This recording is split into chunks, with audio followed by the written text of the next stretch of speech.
something strange happened with Ghana's money in 2024. According to the nation's own watchdog committee, petroleum revenues for the year jumped by a surprising 28%, hitting a total of $1.36 billion. Sounds great, right? But here's the twist. This cash infusion arrived even as Ghana's crude oil production has been falling for 5 straight years. How can a country earn record-breaking oil money while its physical production is tanking? This isn't a typo or a contradiction. It's the key to understanding the next, most critical chapter in Ghana's oil story. We are moving past the initial buzz of the legendary Jubilee field, that 2007 discovery that was supposed to launch Ghana as an African tiger. This is a new era, shaped by high-stakes decisions, tough lessons, and a quiet revolution in how Ghana manages its most precious resource. The question isn't just if Ghana has oil anymore. The real question is, will this new chapter, this tricky balancing act of old fields and new frontiers, finally lock in the nation's economic future? Or will the ghosts of broken promises come back to haunt them?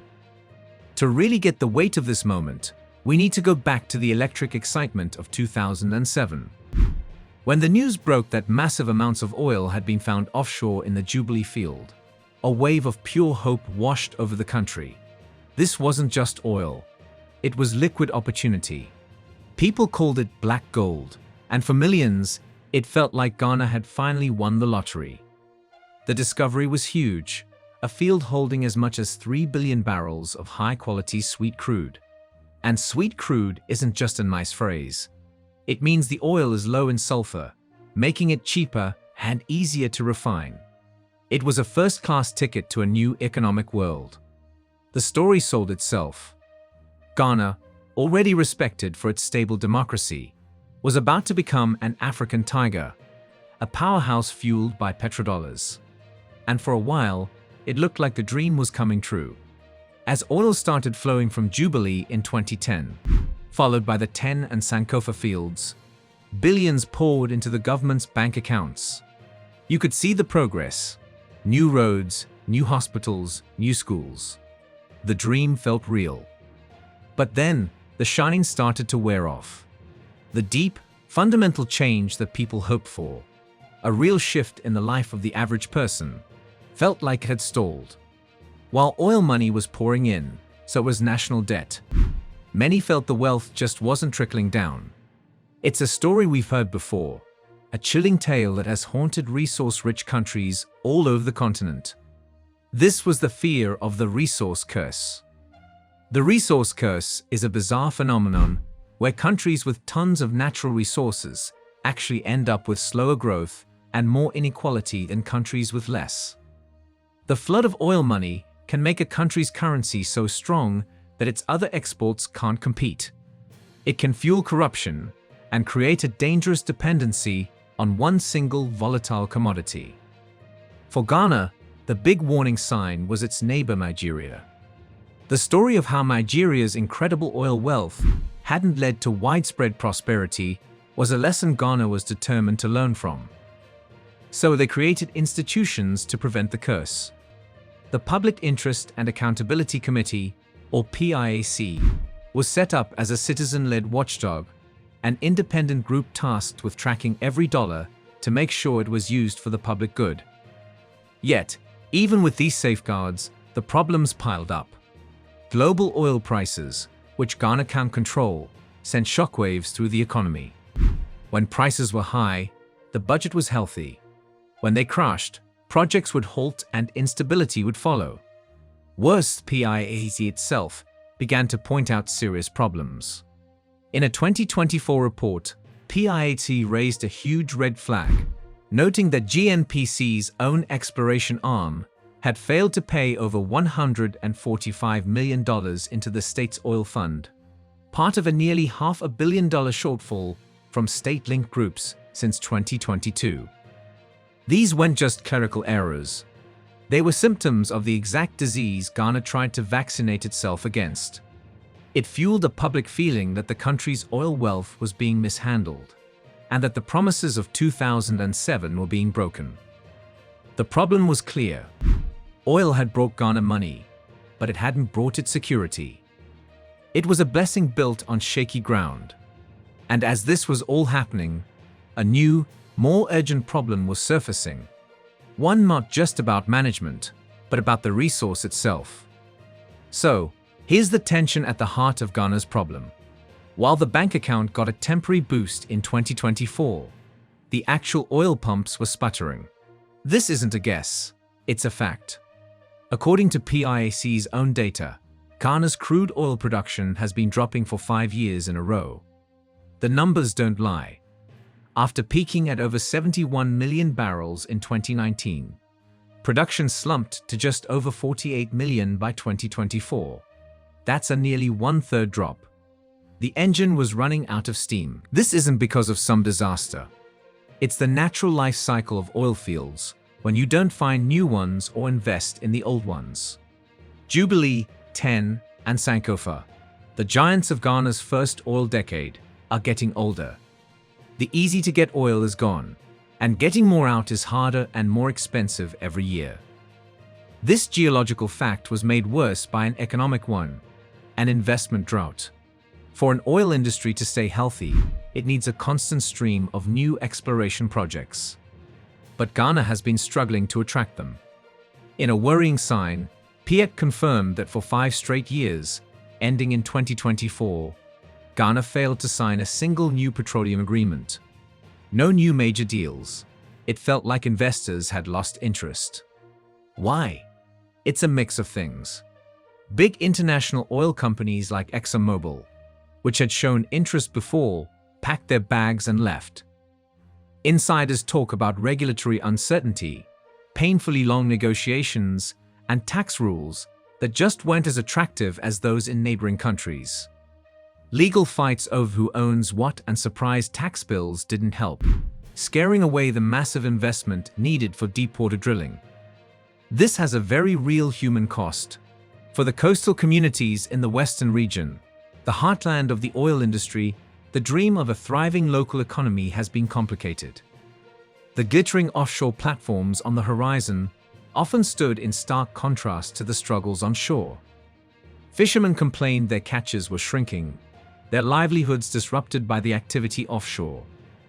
There's a powerful feeling in these towns that the immense wealth being pumped from just a few kilometers away is flowing right past them. Nationally, the effects are even bigger.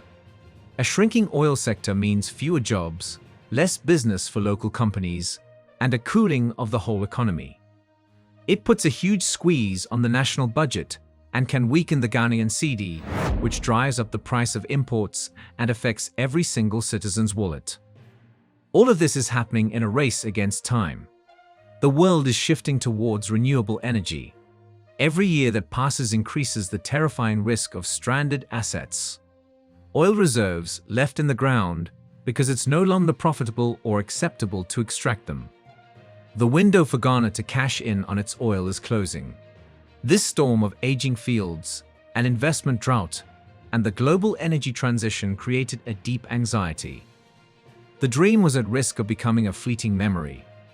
Ghana had hit a dead end, and it desperately needed a new path forward. Faced with this mess, Ghana didn't just give up. It started a quiet, strategic pivot. This new chapter isn't about getting lucky and finding another Jubilee. It's a smarter, tougher, and more complex strategy being fought on 3 fronts at once. It's about squeezing more out of the old, making smart new discoveries, and taking a giant leap into the unknown. First, squeeze every last drop of value out of the old fields. The perfect example is the Jubilee Southeast project. Jubilee Southeast isn't a totally new field. It's an undeveloped part of the existing Jubilee field. In a billion-dollar bet, the Jubilee partners, led by Tullow Oil, drilled new wells to bring these reserves to life. The project, which started up in mid-2023, was an instant success. It immediately helped reverse the production decline at the Jubilee field and was a key reason for that revenue bump Ghana saw in 2024. It was a masterclass in getting the most out of what you already have. But this wasn't just about oil. It was a huge win for Ghanaian industry. The project was powered by a predominantly Ghanaian workforce, with local companies fabricating much of the complex offshore gear. It was proof that the country's local content law, designed to make sure oil wealth builds local skills and businesses, was finally starting to pay off on a massive scale. For the first time, a much larger share of the investment was staying in Ghana, creating skilled jobs and a stronger local economy. While managing old fields brings stability, you need new discoveries to survive long-term. For years, the news on that front was grim. Then, in mid-2025, that story was flipped on its head. Energy giant Eni and its partners announced they had a commercial discovery on their hands. The Iban Akoma find. Located in the Cape 3 Points block, it's being called the country's biggest offshore discovery in years. The scale is serious, with estimates suggesting it could hold up to 700 million barrels of oil equivalent. This isn't just a minor find. It has the potential to be Ghana's next great production center. It sent a powerful message to the world.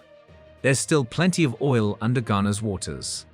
It was a direct answer to the story of fleeing investors and gave a massive shot of hope to the entire country. This success is also linked to another smart move: creating a more stable environment for businesses. The government has been working to extend the licenses for its main fields, Jubilee and 10, all the way to 2040. This gives companies the long-term certainty they need to invest billions more. This one-two punch of new fines and smarter rules is revitalizing the whole sector. Perhaps the most audacious part of this new strategy is the third front: a dramatic shift from the deep Atlantic waters to the vast, unexplored lands of the Voltaian Basin. For decades, all of Ghana's oil action has been offshore. The Voltaian Basin, a massive area covering nearly 40% of Ghana's landmass, has been a total mystery. Until now. In a bold, state-led push, the Ghana National Petroleum Corporation, GNPC, is leading the charge to explore this final frontier. After spending over $160 million on mapping the area, GNPC is set to drill the very first exploratory well there in 2025. This is a huge deal. An onshore discovery would completely change the country's energy game, as it's often cheaper and easier to operate on land than in deep water. It could bring jobs and development to regions that have never seen a dime from the oil industry. But most importantly, this is Ghana betting on itself. Instead of waiting for foreign companies to take the risk, Ghana's own national oil company is leading the way. It's a powerful statement of self-reliance, taking control of its own destiny by writing a new chapter that moves from the coast into the very heart of the nation. So that paradox we started with, record cash from falling production, it's not a paradox anymore. It's the first result of a brand new game plan, proving that smart investment in legacy fields like Jubilee Southeast can pay off. But as we've seen, that's just the beginning. Ghana's oil story is no longer just about one lucky find. It's a bigger, bolder narrative playing out on three fronts. The renewed hope from Eni's massive offshore discovery, the pioneering spirit of GNPC as it drills for oil on land for the first time, and the quiet success of local content, making sure the wealth builds a stronger Ghana. Of course, this isn't a guaranteed victory. The global shift to green energy is real, and the risk of mismanagement is always lurking.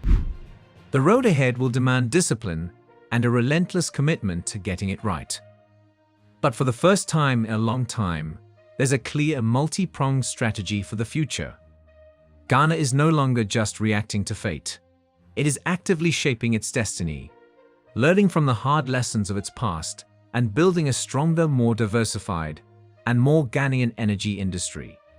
The final story of Ghana's black gold is being written right now. What do you think? Can this three-front strategy finally deliver on the promises of 2007? Let me know your thoughts in the comments below.